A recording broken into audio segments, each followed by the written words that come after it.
जय जय अम्बे, जय श्री कृष्ण, राधे राधे। संस्कार शाला में आप सबका स्वागत है। और आज संस्कार शाला का हमारा द्वितीय दिवस है। कल हमने संस्कार शाला में संयुक्त परिवार के विषय में समझा था। आज हम कुछ नए दूसरे विषयों पर चर्चा करेंगे। बंधुओं, कोरोना का ये जो समय है, ये इस समय ने हमें बहुत कुछ सीखने का अवसर भी दिया है। इस समय ने हमें अपने जड़ों से जुड़ने का समय दिया है। इस समय यद्यपि मंदिर सारे बंद है, लेकिन उसके बाद हर घर में भगवान आकर विराजमान हो गए। और इतने दिन हम कोरोना से लड़ते हुए हमें हो गए हैं कि अब हमें कोरोना के साथ रहने की आदत हो गई है। तो बंधुओं, हम सब संवाद सेतु के संस्कार शाला में आज द्वितीय दिन में प्रवेश कर रहे हैं। कल हमने संयुक्त परिवार के विषय में श्रवण किया था और कल आप सबको वीडियो में कुछ तकलीफ हो रही थी, कोई कट के आ रहा था। बंधुओं, ये टेक्नोलॉजी का युग है। इस समय सब टेक्नोलॉजी के काम चल रहे हैं, तो कुछ चीज़ें जो होती है वो मेरे भी हाथ में नहीं होती। लाइव प्रसारण होते समय कई चीज़ें हो जाती है, बाद में मुझे पता चलता है। तो आज हम चर्चा करेंगे संस्कार शाला में। हमारा आज का विषय है प्राचीन गुरु शिष्य परंपरा, और आज के संदर्भ में उसकी क्या उपयोगिता है। बंधुओं, आज के समय में हर जगह क्या चल रहा है? फेसबुक के माध्यम से पढ़ाई हो रही है, व्हाट्सएप के माध्यम से पढ़ाई हो रही है, और भी सोशल मीडिया के बहुत सारे प्लेटफॉर्म हैं जिसके माध्यम से पढ़ाई हो रही है। गुरुजन अपना जो व्याख्यान है वो रिकॉर्ड कर करके भेज रहे हैं, शिष्यगण उसे ही पढ़ रहे हैं। तो इसका अर्थ ये है कि आज भी ये श्रुति परंपरा वापस प्रारंभ हो गई है। बीच में ये लुप्त हो गई थी। हमारे प्राचीन काल में ही हमारी शिक्षा व्यवस्था भगवान नारायण से ही प्रारंभ हुई है। हम ये मान के चलते हैं कि नारायण समारंभात, नारायण से प्रारंभ हुई ये शिक्षा व्यवस्था अस्मत् आचार्य पर्यंतम, हमारे आचार्य तक वो ऐसी कैसी चले आ रही है। लेकिन उसमें अभी जो भारतीय संस्कृति के अंदर अभी भारत देश के आज़ाद होने के बाद व्यवस्थाओं में परिवर्तन आया, और उस परिवर्तन आने में क्या हुआ कि शिक्षा में मूल्यों का बहुत बड़ा ह्रास हुआ। उसमें से वैदिक शिक्षा, उपनिषद की शिक्षा, संस्कृत की शिक्षा को धीरे धीरे अब लुप्त कर दिया गया। और इसका परिणाम यह है कि हम असंस्कार की ओर बढ़ रहे हैं। और असंस्कार होने से क्या होता है? हम असंवेदनशील हो जाते हैं, हम असहिष्णु हो जाते हैं, जो कि हमारे समाज के लिए, हमारे राष्ट्र के लिए और स्वयं हमारे लिए ठीक नहीं होता।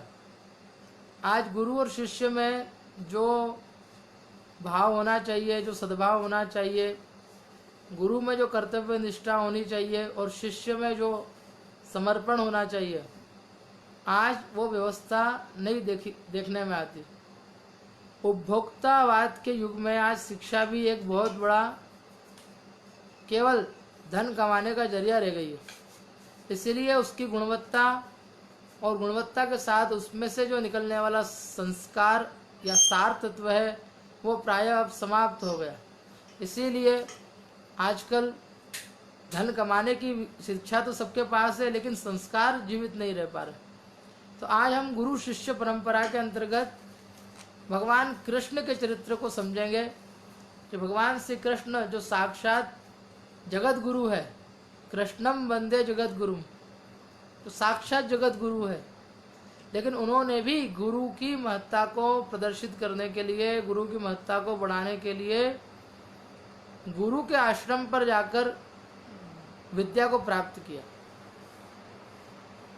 प्राचीन काल में सभी वर्ण के लोग अपने पुत्रों को, अपनी कन्याओं को गुरुकुल में भेजते थे, और गुरुकुल में जाकर वहाँ हमारे शास्त्र जो संस्कृत साहित्य है वो सामान्य साहित्य नहीं है, उसमें इतना बड़ा वाङ्मय है कि उसमें सब चीज़ मिलेगी।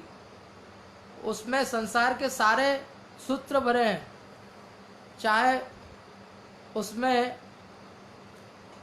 चाणक्य का समझो तो चाणक्य ने उसमें राजनीतिक शास्त्र के विषय में, अर्थशास्त्र के विषय में बात की है, तो वात्स्यायन ने कामसूत्र के विषय में बात की।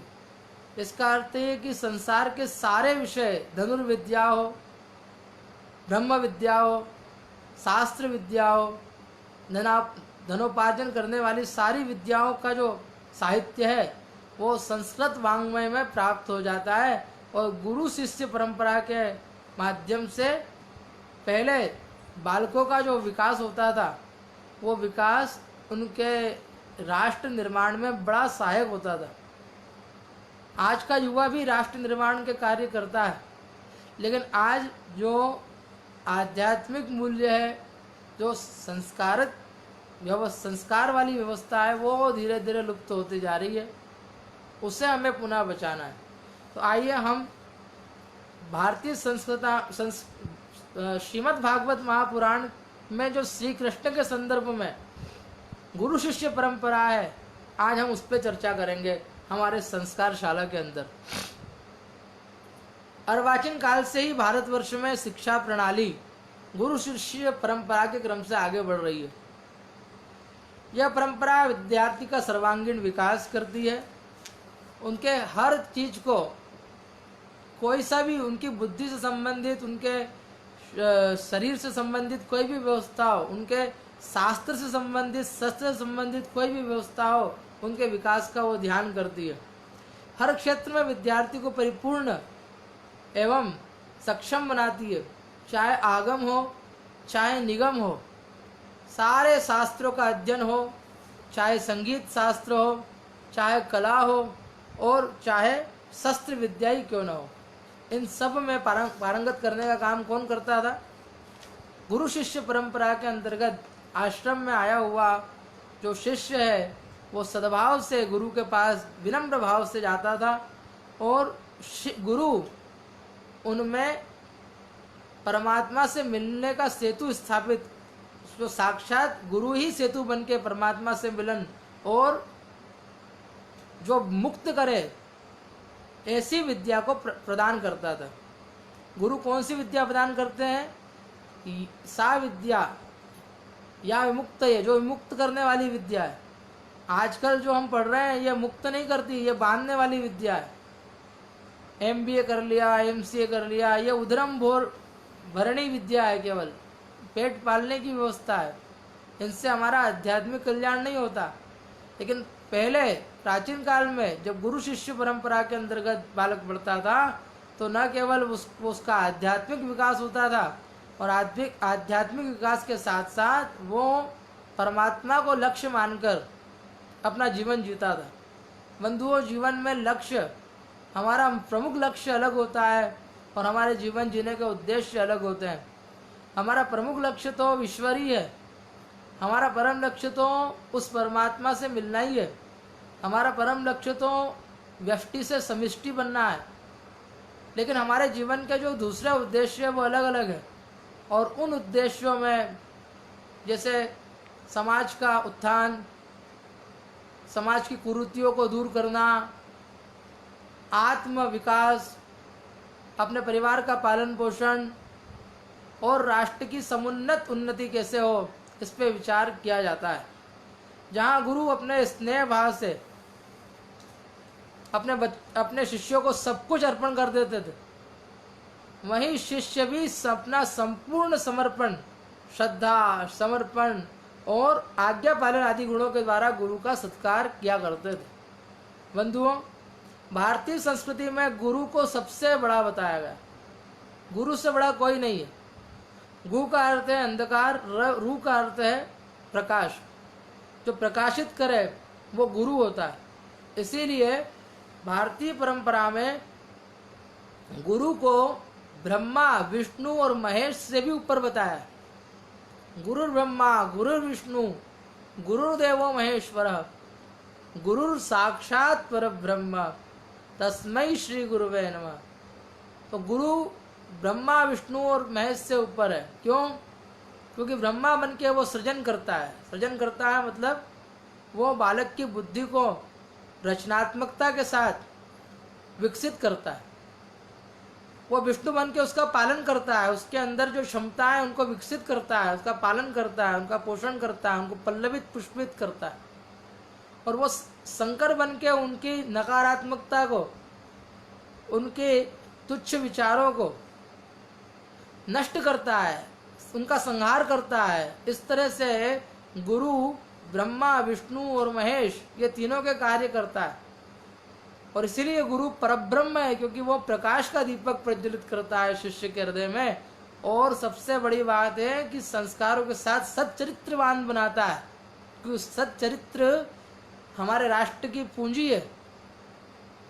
हमारे देश का जो सबसे बड़े देवता है, जो सबसे प्रधान देवता, हमने किसकी पूजा की है? चरित्र की पूजा की है। और चरित्र की पूजा में सर्वोपरि रहे भगवान राम। भगवान राम के हम पूजा करने वाले।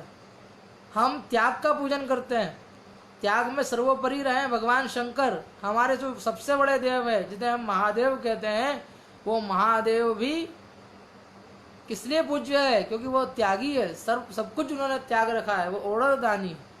तो हमारे त्याग और चरित्र ही पूजनीय होता है। इसलिए इन दोनों का सबसे ज़्यादा महत्व भारतीय संस्कृति में आज भी है। आज भी हम लोग त्यागी व्यक्ति की, त्यागी महापुरुष की सेवा करते हैं, उनका सम्मान करते हैं। धनिक व्यक्ति का जो सम्मान है वो उसके स्थान तक ही होता है, लेकिन जो विद्वान है, जो त्यागी है, जो विरक्त है, जो वीतरागी है, उस पुरुष का सम्मान सारे संसार में होता है, सारे संसार में। तो बात कर रहे हैं हम गुरु शिष्य परंपरा।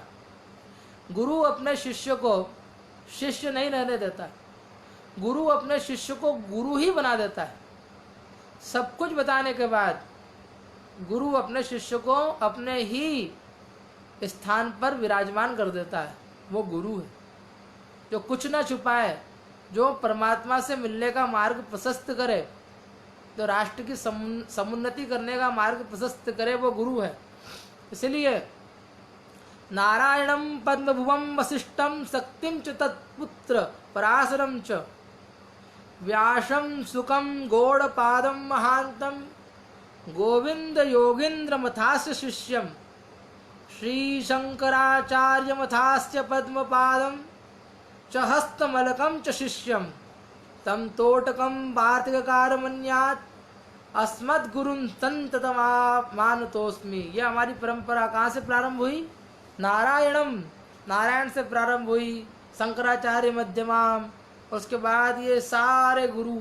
तो बहुत लंबी विस्तृत श्रृंखला है हमारी गुरु परंपरा। गुरु शिष्य परंपरा हमारी बेहद पुरानी संस्कृति है, जो सृष्टि के आदि से प्रारंभ हुई है, सीधे नारायण से प्रारंभ हुई और आज तक चल रही है। इसीलिए वेद आज भी वैसे के वैसे ही है जैसे पहले थे। उनका क्षरण हुआ है, उनका हरण हुआ है, उनको नष्ट करने का अवसर कुछ विधर्मियों को मिला है, उन्होंने उसे नष्ट करने का प्रयास किया, लेकिन फिर भी वो जितना आज है उतना अपने समूल भावों में उपस्थित है।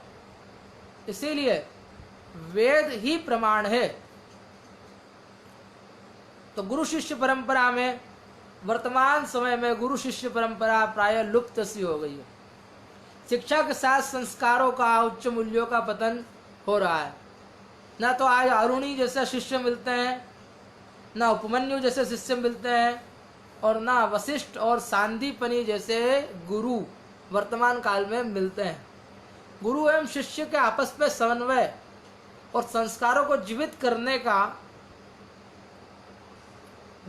के लिए, भारतीय संस्कृति की रक्षा करने के लिए हमें प्राचीन गुरु शिष्य परंपरा को पुनः अपने शिक्षा व्यवस्था में स्थापित करना होगा। और इसके लिए हमारे महापुरुष जो अवतार लेके आते हैं, भगवान श्री कृष्ण जब आए तो कुंती देवी ने उनकी स्तुति करते हुए कहा है, क्या कहा? ये कहा, योगेश्वराखिल गुरो भगवन नमस्ते। हे योगेश्वर, हे चराचर जगत के स्वामी, हे गुरु, मैं आपको प्रणाम करती हूँ। उसी तरह हाथी गजेंद्र ने भगवान की स्तुति करते हुए कहा, नारायण नारायणाखिल गुरो भगवन नमस्ते। इसका अर्थ यह है कि श्रीमद् भागवत भगवान को साक्षात परब्रह्म परम गुरु बता रही है। लेकिन जो कृष्णस्तु भगवान स्वयं साक्षात जो भगवान है श्री कृष्ण, उन्होंने भी क्या किया? यद्यदाचरति श्रेष्ठ तत्तेवेतरो जनः। आज हम देख रहे हैं कि सोशल मीडिया पे कई महापुरुषों के विरोध में चर्चाएं हो रही है। और वो चर्चा क्यों हो रही है? क्योंकि महाजनों ये न गतः स पंथः, महापुरुष जो कार्य करते हैं समाज उसका अनुसरण करता है, और महापुरुष अगर कोई गलत कार्य कर दें तो फिर उससे समाज में भ्रांति फैल जाती है। ठीक इसीलिए भगवान ने गीता में कहा, यद्यदाचरति श्रेष्ठस्तत्तदेवेतरो जनः स यत् प्रमाणम कुरुते लोकस्तदनुवर्तते। अर्थात जो महापुरुष करते हैं वही सभी समाज के लोगों के लिए आदर्श बन जाता है, और उसी का अनुसरण करके लोग करते हैं कि हम महापुरुष ने ये करा तो हम भी यही करेंगे, वही हमारा आचरण बन जाता है। उसी अनुसार समाज आगे बढ़ता है, उसी अनुसार समाज काम करने लगता है, और फिर क्या होता है? सयत प्रमाणम कुरुते, वही प्रमाण बन जाता है आगे। हम जब कोई बात करते हैं हमारी, तो हमारे प्रमाणों की बात करते हैं तो हम प्रामाणिक व्यक्ति को लेते हैं कि श्री कृष्ण ने ऐसा कहा था, गांधी जी ने ऐसा कहा था, बाल गंगाधर तिलक ने ऐसा कहा था, वही हमारे लिए प्रमाण होते हैं। साहित्य में जो पुरातन हमारे साहित्यकार है वही हमारे प्रमाण है, चाहे वो व्यास हो, चाहे कालिदास हो, चाहे भवभूति हो, चाहे भारवी हो, चाहे भर्तरी हो, ये सब जो कह रहे हैं यही प्रमाण है। और उस प्रमाण के आधार पे हम अपने बातों को सत्य करते हैं, क्योंकि भगवान ने भी कहा है गीता में, तस्मात् शास्त्रम प्रमाणम ते, शास्त्र ही हर चीज़ का प्रमाण होता है, और प्रमाण से ही हर कार्य करना चाहिए। तो प्रमाण पहले कैसे मिलता था? जब गुरु अपने शिष्य को हर चीज़ का प्रमाण देता था, प्रैक्टिकली वो हर चीज़ बताया करता था। और इसीलिए कृष्ण जो साक्षात जगत गुरु है, साक्षात भगवान है, उन्होंने भी जब जैसे ही उन्होंने गोकुल को छोड़ा, तो गोकुल को छोड़ के भगवान आए मथुरा में। गोकुल के बाद पहुँचे थे भगवान व्रज में, और जब भगवान आए मथुरा में, तो मथुरा में आके सबसे पहले भगवान ने क्या किया? गर्गाद यदुकुलाचार्यात गायत्रम व्रतमास्थितो। गुरुकुल में निवास करने की स्वप्रेरणा से श्री कृष्ण ने सबसे पहले अपने गुरु काश्यप गोत्रीय सबसे पहले श्री गर्गाचार्य जी महाराज के माध्यम से भगवान ने यज्ञोपवीत संस्कार कराया। मतलब भगवान ने स्वयं संस्कारों को जीवित किया। वो विचार कर लेते मैं तो भगवान हूँ, मैं क्यों करूँ? लेकिन महाजनों ये न गता सपंता, जब महापुरुषों का आचरण समाज के योग्य न हो, तब महापुरुषों को एकांत में रह के उस सिद्धावस्था में जीवन जीना चाहिए। सिद्धावस्था की पराकाष्ठा जब हो तो उसमें एकांत वास करते हुए उसका आनंद लेना चाहिए, और स्वांत सुखाय हर कार्य करना चाहिए। लेकिन जब समाज में, चाहे वो भगवान हो, क्योंकि हमने तो भगवान बुद्ध को भी केवल अवतार माना, उनको भी हमने, क्योंकि उन्होंने वेद को नहीं माना, तो हमने उनको भी भगवान मानने में ना अस्वीकार करके हमने केवल उनको भगवान का अवतार के रूप में उनका सम्मान किया है, लेकिन उनका पूजन नहीं किया।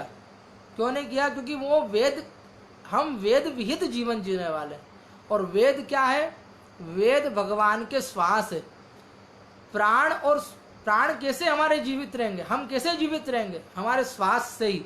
तो इसलिए हम लोग भगवान से भी बड़ा किसे मानते हैं? वेद को मानते हैं, क्योंकि वेद भगवान के श्वास है, जो भगवान स्वतः ही प्रकट हुए।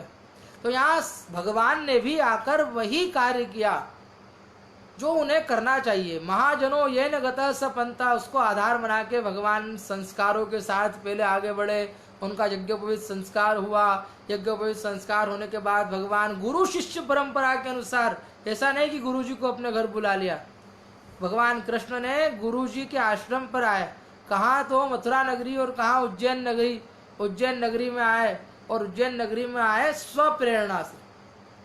बलराम जी और कृष्ण जी दोनों स्वप्रेरणा से गुरु आश्रम में आए, गुरु जी के सेवा की। और तद्विधि प्रणिपातेन परिप्रश्नेन सेवया, गुरु जी से प्रश्न किए, सेवा की, उनको प्रणाम किया, तब जाके उन्होंने गुरु के द्वारा बताए हुए ज्ञान को अपने जीवन में अपनाया। शिष्य परंपरा, शिष्य परंपरा क्या है? तद्विधि प्रणिपातेन परिप्रश्नेन सेवया। शिष्य को क्या करना चाहिए? जब आप किसी गुरु के पास जाओ, किसी संत के पास जाओ, तो वहाँ जाके एकदम स्ट्रेट फॉरवर्ड कोई बात नहीं बोलना चाहिए। विनम्रता के साथ, विनम्रता के साथ तद्विधि प्रणिपातेन, पहला नियम है प्रणाम करना, प्रणाम करो। दूसरा नियम है तद्विधि प्रणिपातेन परिप्रश्नेन, फिर प्रश्न करो। और फिर ऐसे ही मत समझो कि प्रश्न करते से ही उत्तर मिल जाएगा। हमारे प्रश्न के आधार पे उत्तर निर्धारित होता है, लेकिन वो उत्तर हमें समझ में आ जाए उसी समय, ये जरूरी नहीं है। जैसे कुछ विद्वानों ने एक बार मार्कंडेय ऋषि के पास जाकर कहा कि हमें ब्रह्म के दर्शन कराओ। ब्रह्म क्या है, हमें दर्शन करना है। मार्कंडेय जी ने कहा एक काम करो, 12 वर्ष तक हमारे यहाँ तपस्या करो, ब्रह्मचर्य से रहो, 12 वर्ष के बाद तुम्हें हम ब्रह्म के दर्शन कराएंगे। ठीक है, 12 वर्ष हो गए उन विद्वानों को, और 12 वर्ष की तपस्या करते करते उनका ज्ञान जनित अहंकार समाप्त हो गया। तब गुरुजी ने, मार्कंडेय जी ने उनके हाथ में अन्न का दाना रख के कहा यही ब्रह्म है। अब उनके बात समझ में आ गई कि अन्न ब्रह्म है। लेकिन अगर किसी को तुरंत कह दिया जाए कि अन्न ब्रह्म है, तो वो बात उसके हजम नहीं होगी। ज्ञान कहाँ टिकता है? जहाँ वैराग्य रूपी पात्र होता है वहीं ज्ञान टिकता है। हम सबको पता है हेलमेट पहनना चाहिए, हम सबको पता है धूम्रपान करने से क्या होता है, कैंसर हो जाता है, हम सबको पता है सार्वजनिक स्थानों पर गंदगी नहीं करना चाहिए, ये सब हम जानते हैं। हम सबको पता है कार में सीट बेल्ट पहनना चाहिए, ये सब चीज़ हम जानते हैं, लेकिन ये ज्ञान हमारे आचरण में नहीं है। ज्ञान अगर आचरण में नहीं है तो वो किसी काम का नहीं। गुरु शिष्य के, जब शिष्य गुरु के आश्रम पर रहता है तो गुरु 24 घंटे उस पर निगाह रखते हैं, वहाँ उनके संस्कार डेवलप होते हैं। आजकल की पद्धति में वो व्यवस्था जम नहीं पाती। इसलिए भगवान श्री कृष्ण बहुत सुंदर बात कही है भागवत में, अथो गुरुकुले वास मिच्छा तान्या उपजगमतु काश्यम सांदीपनिम नाम यमंती पुरवासिनाम। सेवा ही परम धर्म है। इस सेवा रूपी परम धर्म को अपने जीवन में भगवान श्री कृष्ण ने सबसे पहले अपनाया, सबसे पहले। और उसे उस उक्ति को चरितार्थ करते हुए श्री कृष्ण और बलराम जी ने सेवा और समर्पण के भाव से गुरु को प्रसन्न किया। पहले प्रसन्न किया और प्रसन्न करने के बाद फिर गुरु जी से तद्विधि प्रणिपातेन प्रश्न किया और फिर पुनः सेवा की। पहले सेवा करके प्रसन्न किया, फिर प्रश्न किया, फिर सेवा की, और फिर उनके प्रश्नों के उत्तर जो गुरु ने बताए हैं उस गुरु के बताए हुए उत्तरों को अपने जीवन में आत्मसात किया। तो ग्राह्यत्वा उपेतोस्म भक्त्या देव विवाद्रतो, बहुत सुंदर श्रीमद् भगवत गीता। और यहाँ पर श्रीमद् भागवत में भगवान कह रहे हैं कि सेवा किस प्रकार करनी चाहिए। सेवा करने का तरीका क्या है, उसका आदर्श सबके सामने रखते हुए भगवान गुरु के पहले उठ जाना, गुरु के बाद में सोना, गुरु खड़े हो तो स्वयं न बैठना, गुरु को भोजन कराना, गुरु के यज्ञ के लिए वन में जाके सूखी हुई समिधा लेके आना, गुरु आश्रम को अपना समझते हुए उसकी सफाई करना।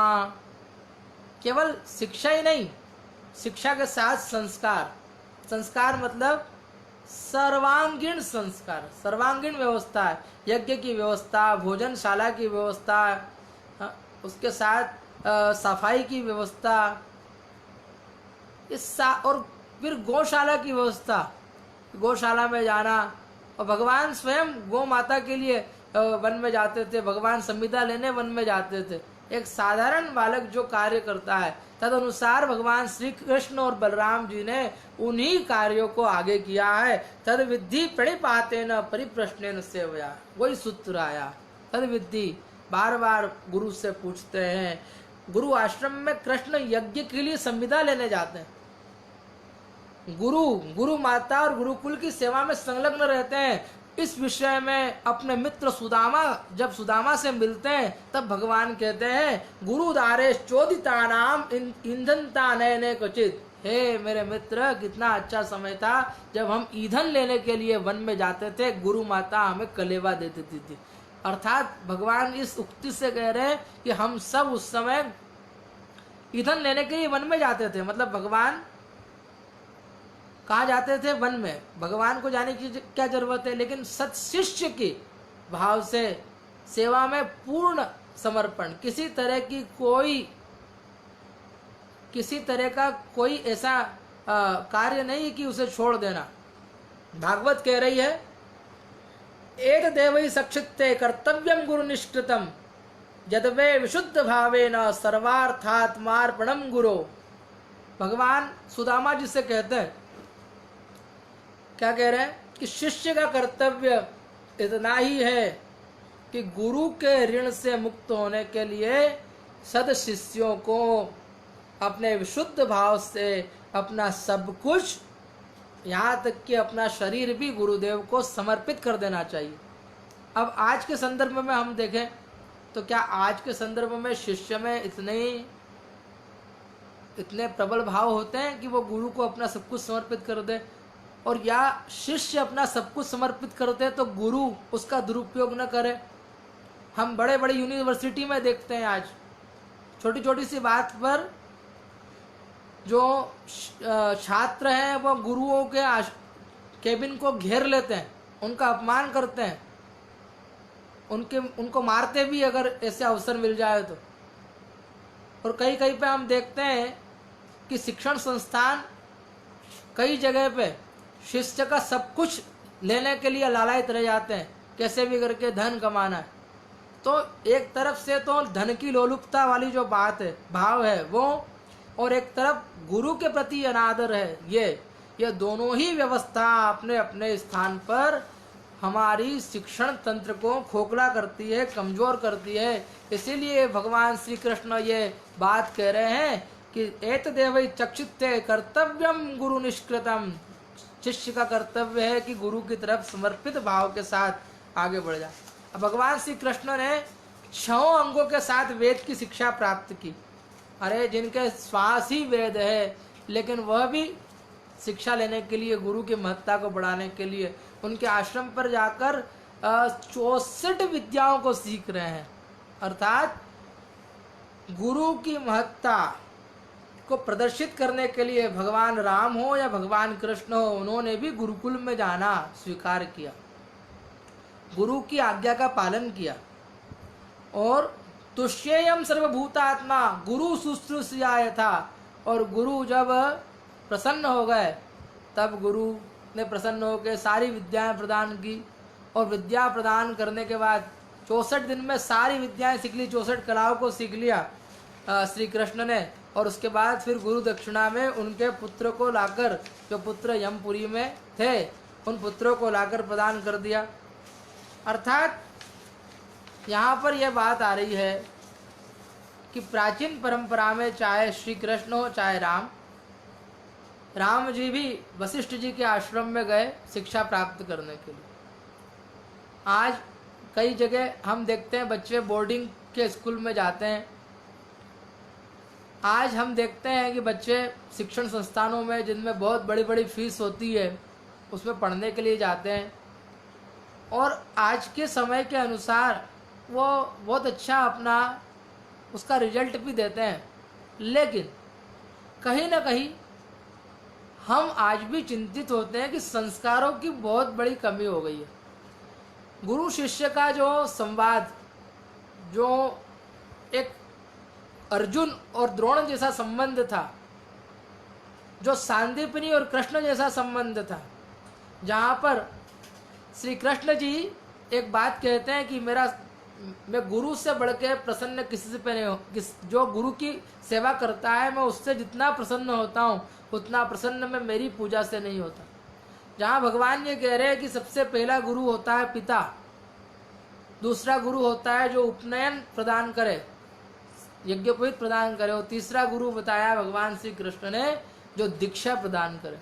इस तरह 3 गुरुओं की बात भगवान श्री कृष्ण ने भागवत में की है। वैसे तो भागवत में बहुत से गुरुओं की 24 गुरुओं तक की बात भी आई, लेकिन बंधुओं, गुरु शिष्य परंपरा, श्रुति परंपरा। श्रुत मतलब गुरु कहते थे, शिष्य सुनते थे, और वो सुना हुआ ही ऐसा कैसा ही याद हो जाता था। बाद में ये लेखन तो बाद में प्रारंभ हुआ, क्योंकि पहले तो बुद्धि बहुत कुशाग्र हुआ करती थी, अब बुद्धि मंद हो गई, फिर लेखन प्रारंभ हुआ, फिर पांडुलिपियाँ आई, फिर तरह तरह के अलग अलग तरीके से इन वेद शास्त्रों को संरक्षित करने का कार्य किया गया। गुरु शिष्य परंपरा के अंतर्गत जो सुना गया वही श्रुति नाम से कहलाया, और वही श्रुति वेद के नाम से सारे जगत में विख्यात है। उसी में स्मृति ग्रंथ हुए जिन्हें याद किया जाए वो स्मृति के नाम से जाने जाते हैं। तो पुराण, उपनिषद, ये सब स्मृति के नाम से जाने गए। गुरु शिष्य परंपरा आज हम फिर देख रहे हैं, जगह जगह वेबिनार हो रहे हैं, जगह जगह हम जूम ऐप पर रोज मीटिंग करते हैं। उसके साथ साथ आजकल कथा प्रवचन ये सब आप सब फेसबुक के माध्यम से सुनते हैं। तो ये वही व्यवस्था आ गई कि बच्चे घर पे हैं और पढ़ाने वाले स्कूल में से या अपने घर पे से पढ़ा रहे हैं, मतलब वो अपना व्याख्यान पूरा रिकॉर्ड करके आपको भेज रहे हैं, और वो रिकॉर्डिंग व्याख्यान को आप सुन रहे हो, मतलब वो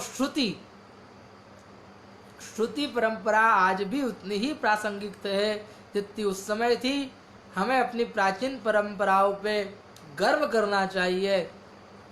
जो चीज़ आज भी नासा और आज भी बड़े बड़े वैज्ञानिक नहीं बता पाते, वो हमारा ज्योतिष और बहुत गुरु शिष्य परंपरा से पढ़ा हुआ कोई भी ब्राह्मण एक चुटकी में बता देता है। वो बता देता है कि ग्रहण किस दिन आएगा, ग्रहण आएगा उस दिन या तो अमावस्या होगी या पूर्णिमा होगी, और सूर्य ग्रहण हमेशा अमावस्या के दिन ही आएगा और चंद्र ग्रहण हमेशा पूर्णिमा के दिन ही आएगा। ये बताने वाला कौन है? ये वही छात्र है जिसने गुरु शिष्य परंपरा से पढ़ाई की। युग सहस्त्र योजन पर भानु, ये बताने वाला कौन है? जो तुलसीदास जी महाराज ने ये पंक्ति लिखी है, युग सहस्त्र योजन पर भानु, ये कैसे पता चली? गुरु शिष्य परंपरा से। गुरु शिष्य परंपरा में हमारा इतना बड़ा वांग्मय है, इतना बड़ा संस्कृत वांग्मय है कि हम पढ़ते पढ़ते कई हमारे जन्म हो जाए लेकिन फिर भी नहीं पढ़ सकते। लेकिन हमारा दुर्भाग्य है, हमने गुरुओं को बिसराया, हमने गुरुओं की शिक्षा को बिसराया, हमने गुरु पद्धति को बिसराया, हमने इसीलिए अपनी संस्कृति को बिसरा दिया है। बंधुओं, आज भी अगर हम इसे अपना लेंगे तो ये संस्कृति हमारी बच जाएगी, नहीं तो फिर हम अपने बच्चों को उच्च शिक्षा दिलाने के लिए विदेश भेजेंगे और वो बच्चे विदेश में ही रह जाएंगे। अगर उन्हें बांधना हो तो संस्कार की डोर ही उन्हें बांध के रख सकती है। संस्कार की डोरी से ही बंध के गुरु के प्रति समर्पण के भाव से ही वो शिष्य संस्कारित होगा, और संस्कारित होने पे, विनयित होने पे विद्या दयाति विनयम, विनयी होने पे विद्या आएगी, और विद्या आने पे और विनयता आ जाएगी, पात्रता आ जाएगी, पात्रता आएगी तो धन आएगा, धन आएगा तो सुख आएगा, और सुख, और उसके बाद विद्या केवल यही नहीं है। विद्या कहाँ है? विद्या कहाँ तक ले जाने वाली है? हमारी विद्या केवल धन कमाने तक ही नहीं है। हमारी विद्या तो कासा विद्या या विमुक्त, ये जो मुक्ति तक ले जाए उसे हम विद्या कहते हैं। जो हमें मुक्त करे, जो संसार के प्रपंच से मुक्त करे, जो आत्म तत्व का बोध कराए, जो परमात्मा के तत्व का, स्वयं के स्वरूप का भान कराए, जो जीवन की रचनात्मक गुत्थियों को सुलझाने का काम करे, जो जीवन के गणित को सुलझाने का कार्य करे, जो माता पिता गुरु आदि गुरु और हमारे जो जितने वृद्ध हैं, ज्ञान वृद्ध, आयु वृद्ध, उनका सम्मान करने के साथ साथ स्त्रियों का सम्मान करने की ओर हमें प्रेरित करे, जो हमें यह शिक्षा दे कि यत्र नार्यस्तु पूज्यन्ते रमन्ते तत्र देवता, जहाँ नारियों का सम्मान होता है वहाँ देवता रमण करते हैं। जो हमें ये शिक्षा दे वो है गुरु शिष्य परंपरा, जहाँ गुरु जब याज्ञवल्क्य होते हैं तो शिष्या के रूप में सामने गार्गी खड़ी होती, जो अनेक प्रश्न करती। तो बहुत वृहद विस्तारित हमारा ज्ञान तंत्र है, शिक्षा तंत्र है, वांग्मय है, लेकिन हम उन प्यासे की तरह हैं जो नदी के पास रह के भी प्यासा रहता है जीवन भर। इसलिए बंधुओं, हमारे शिक्षा शास्त्रों में गोता लगाएं, और वो गुरु शिष्य परंपरा के माध्यम से ही, गुरु के माध्यम से ही वो शिष्य परंपरा, जब गुरु हमें बताते हैं, प्रकाश देते हैं, तब जाके हमारे अज्ञान अंधकार दूर होते हैं, और साथ ही संस्कार का सृजन होता है। तो आज हमने भगवान श्री कृष्ण के माध्यम से गुरु शिष्य परंपरा को समझा।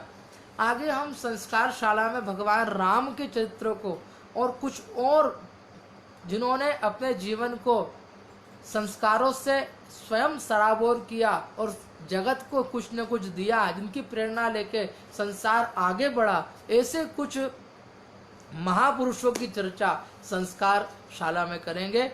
आज के विषय को हम यहीं पे विराम देते हैं। हम प्रतिदिन की भांति भगवान हनुमान जी का स्मरण करेंगे, भगवान महामृत्युंजय का स्मरण करें, और सबके कल्याण की कामना करें। आइए। ओम जय जय जय हनुमान गोसाई कृपा करहु गुरुदेव की नाई। जय जय जय हनुमान गोसाई कृपा करहु गुरुदेव की नाई। जय जय जय हनुमान गोसाई कृपा करहु गुरुदेव की नाई। जय जय जय हनुमान गोसाई कृपा करहु गुरुदेव की नाई। जय जय जय हनुमान गोसाई कृपा करहु गुरुदेव की नाई। जय जय जय हनुमान गोसाई कृपा करहु गुरुदेव की नाई। जय जय जय हनुमान गोसाई कृपा करहु गुरुदेव की नाई। जय जय जय हनुमान गोसाई कृपा करहु गुरुदेव की नाई। जय जय जय हनुमान गोसाई कृपा करहु गुरुदेव की नाई। जय जय जय हनुमान गोसाई कृपा करहु गुरुदेव की नाई। जय जय जय हनुमान गोसाई कृपा करहु गुरुदेव की नाई। जय जय जय हनुमान गोसाई कृपा करहु गुरुदेव की नाई। जो सदबार पाठ कर कोई, छूट ही बंदी महासुख होई।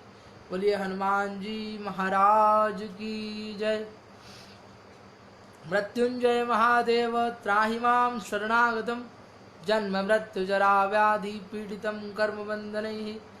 मृत्युंजय महादेव त्राहि मां शरणागतम्। जन्म मृत्यु जरा व्याधि पीडितं कर्म बंधनैः। मृत्युंजय महादेव त्राहि मां शरणागतम्। जन्म मृत्यु जरा व्याधि पीडितं कर्म बंधनैः। मृत्युंजय महादेव त्राहि मां शरणागतम्।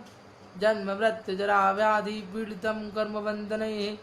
मृत्युंजय महादेव त्राहि मां शरणागतम्। जन्म मृत्यु जरा व्याधि पीडितं कर्म बंधनैः। मृत्युंजय महादेव त्राहि मां शरणागतम्।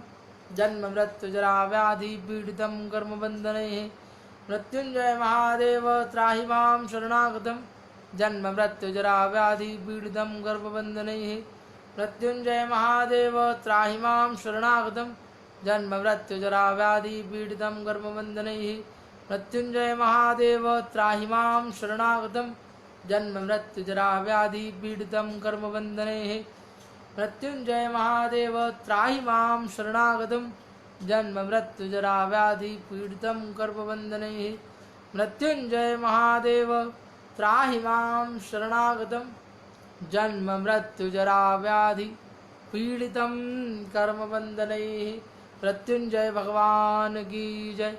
सद्गुरुदेव भगवान की जय।